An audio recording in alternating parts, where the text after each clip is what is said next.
Another turning point, a fork stuck in the road. Time grabs you by the wrist, directs you where to go. So make the best of this test and don't ask why. It's not a question but a lesson learned in time. It's something unpredictable, but in the end is right. I hope you had the time of your life.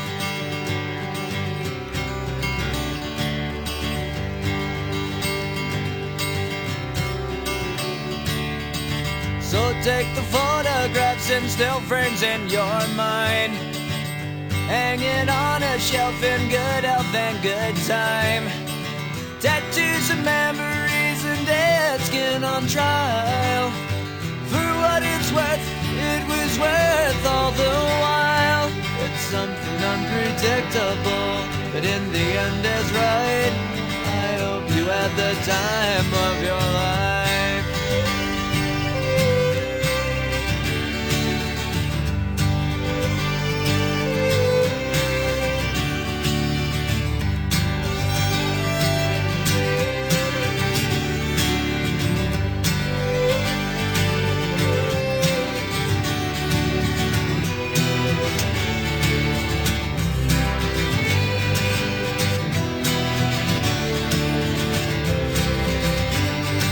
It's something unpredictable, but in the end it's right. I hope you had the time of your life.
We first met here at Bishop Amat Memorial High School in 1996 when I was 13 and he was 14.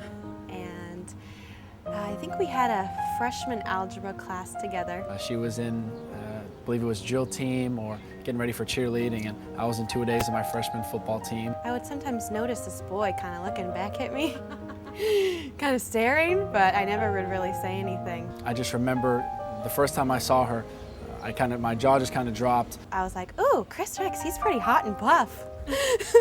Kind of like in the movie Big Fish, he says, when you see the love of your life, time kind of stops. And I remember kind of being like that.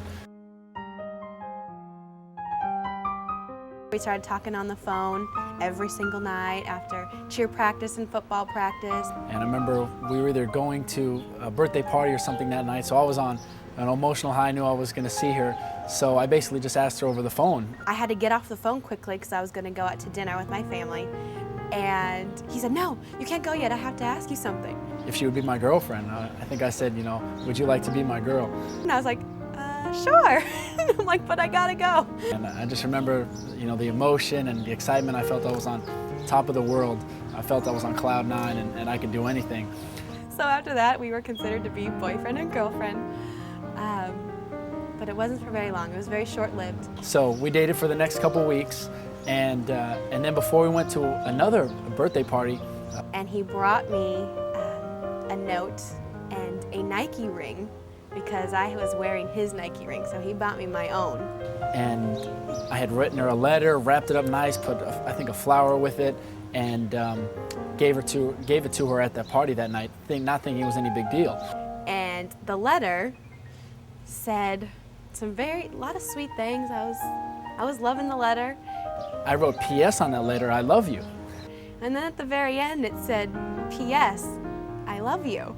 I was so just emotionally attached to her, and I guess just the fact I was moving too fast. I kind of started freaking out, and things changed after that, and I started just getting kind of antsy. And that following Monday at school, she gave me the ring back, and I was right in front of her locker. We were about to go to class, and said, I can't be with you anymore. There's a lot of things going on in my life, and I just can't be your girlfriend anymore.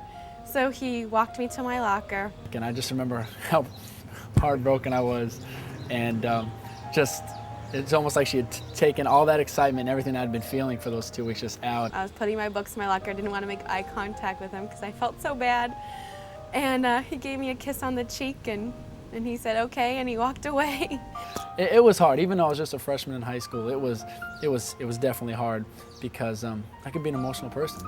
For some reason, it just really didn't faze me too much, but I was oddly going through this phase where I liked the chase of getting the guy, and once I had him, I'd break up with him. I said, why are you breaking up? What happened? She said, well, he tried to kiss me. I said, oh, yes, you gotta break up with this guy. When I broke up with Chris, my mom had it. She said, you what?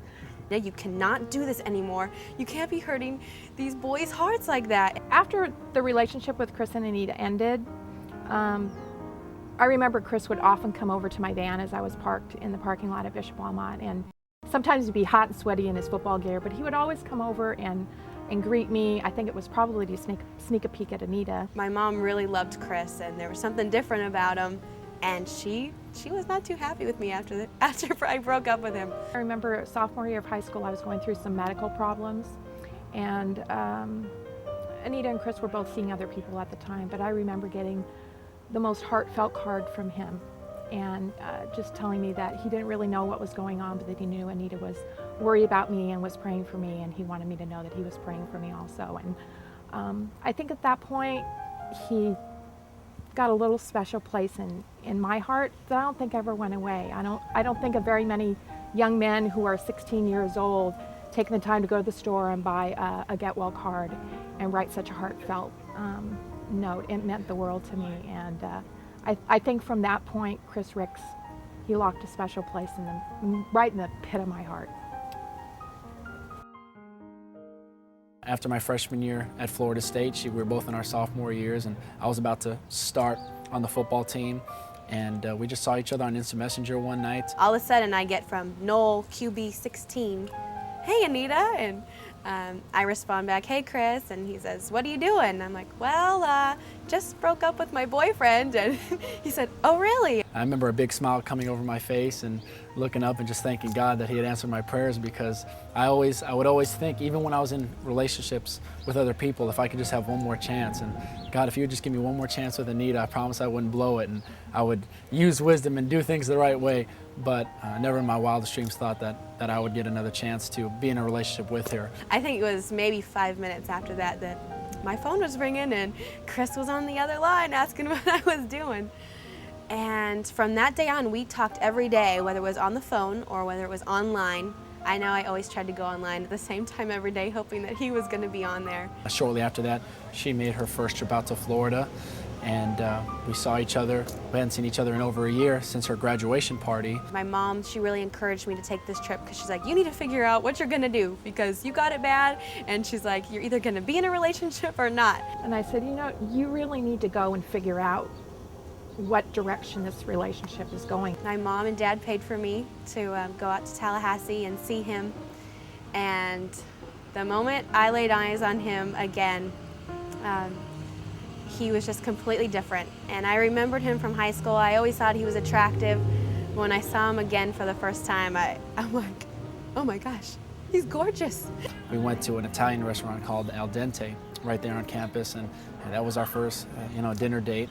And I remember how nervous I was. And we sat outside on the porch with candles, and we just talked the whole time. And I was falling for him real hard. You know, my hands were shaking and didn't really know what to order, and was watching every bite I took to make sure I didn't embarrass myself. I hope the whole what goes around comes around doesn't happen to me, because I broke up with him 4 years ago. I was really hoping that that wasn't going to happen to me. By December, sitting in the hallway at the Gator Bowl, he called her up and asked her to be his girl. So yet again, he asked me to be his girlfriend over the phone, but this time I wasn't complaining at all, and I was very excited. So on December 27th, 2001, I was officially Chris's girlfriend, and very happy at that. I thought that was great that he gave her enough time to kind of put the old relationship behind her, but was patient enough with her to, kind of wait for the right time.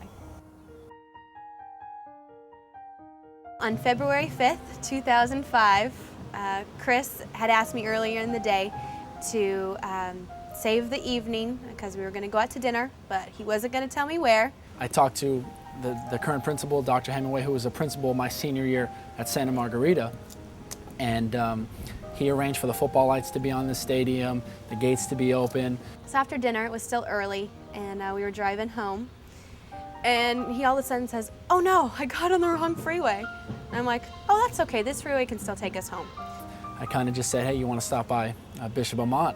And she said, sure. And he drove me here to Bishop Amat, and we're driving down the street, and he says, wouldn't it be cool if the football lights were on? I said, yeah, but it's Saturday, like almost 9 o'clock, they're not gonna be on. We walked down on the football field, took a couple laps around the field, stopped. And he says, let's pray. And so he grabs my hands, and he was just thanking God for me and our relationship, and that I was everything he wanted and needed in a girl. And then after that, I just, simply said, Anita Marie Encinas, will you marry me? And before he even said that, I was already crying. A big smile came on her face. She started crying, and I showed her the ring, and she said yes. I was just so excited. It was the moment I had dreamed of my whole life, and it was so perfect, and it was very sentimental because it was in a place that both meant a lot to both of us. It was nice, and it was exactly what I wanted.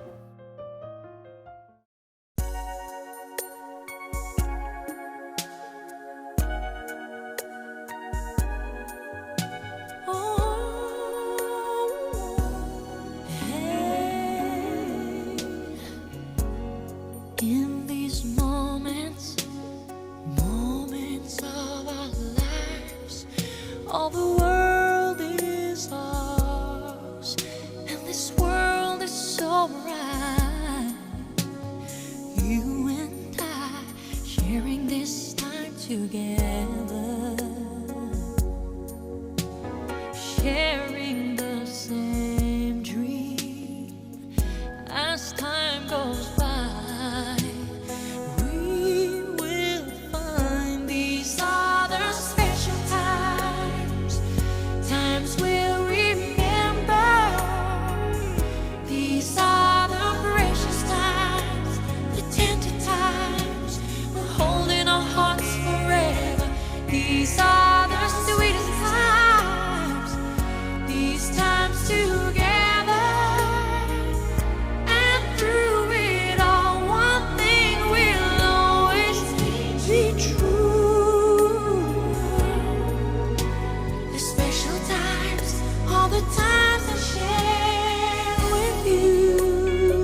excited to have him come home to me every day and just be able to do the normal things. Each other, wake up next to each other every morning, and just the little things, just the simple things I think we're looking forward to, because it has been a challenge. Anita and Chris have a great foundation for their marriage. Number one, it's founded in God, and their faith in God, their love of God, their sharing of their faith, not only with each other, but those around them who they witness to. From the father's side, I wish the best to Chris and Anita. As Kathy said, for Anita and Chris, they need to be close to God. Because if you don't build a house on the rock, you build it on sand, your house of marriage will not last. But if you stay committed in that love and in that relationship, you'll be able to work through any problem. And I wish them the best, and I pray for them. And we love you both. I love you both, guys. I'm just so thankful that I'm going to be marrying Anita.